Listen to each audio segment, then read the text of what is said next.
Assalamu alaikum wa rahmatullahi wa barakatuh, c'est Nazmi, j'espère que vous allez bien. Donc on se retrouve aujourd'hui pour un nouvel épisode de comment faire le i'rab.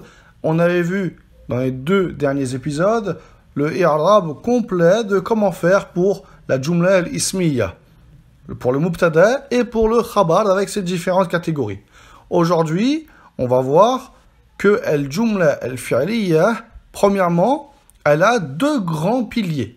D'accord? Sans lesquels ce n'est pas une jumla fi'liya. C'est le fi'l et le fa'il.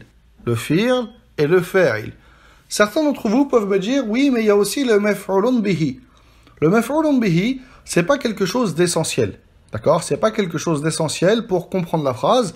Si on l'enlève, la phrase reste cohérente. Par exemple, si on dit akala Muhammadun, la phrase elle est cohérente. D'accord? Muhammad, il a mangé. Même si on ne sait pas qu'est-ce qu'il a mangé, ça reste quand même cohérent. C'est pour ça que on va aujourd'hui traiter simplement sur le fi'l et le fa'il. Le maf'ulun bihi, étant donné que c'est quelque chose que on peut mettre comme on ne peut ne pas le mettre, on ne va pas l'expliquer ici, car ici on s'attarde vraiment sur les piliers de la jumla al-fi'liya, la phrase verbale.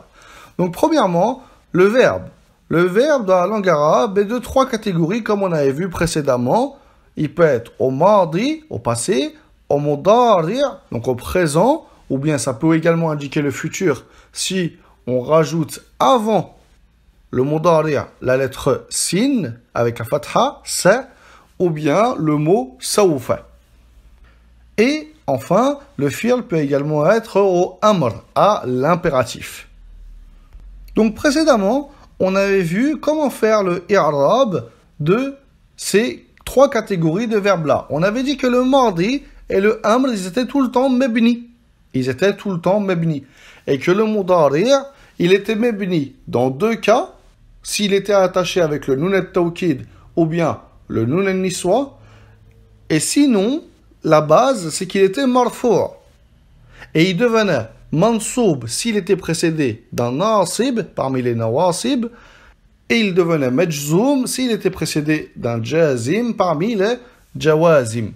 Donc comme on avait vu précédemment comment faire le i'rab de ces trois catégories de verbes là, et qu'on avait vu également dans les épisodes précédents comment faire le i'rab d'un verbe lorsqu'il est mu'rab ou bien d'un verbe lorsqu'il est mabni, ici on ne va pas répéter. Aujourd'hui, simplement, c'est une leçon qui est beaucoup plus simple à digérer, entre guillemets. Donc, vous avez simplement ce schéma-là à apprendre, que la jumla al-fi'liya a deux grands piliers, le fi'l et le fa'il. Et enfin, le fi'l, il est de trois catégories, soit au mardi, soit au mudari', soit au amr. Et dans l'épisode suivant, Inch'Allah, on va voir comment faire le i'rab du fa'il. Et je vous préviens, ce sera une leçon qui est très complète. Donc aujourd'hui, c'est comme une petite préparation ou bien un petit repos avant une leçon qui sera plus longue que celle-ci. Donc voilà pour aujourd'hui. Je vous retrouve pour le prochain épisode. À très bientôt, Inch'Allah.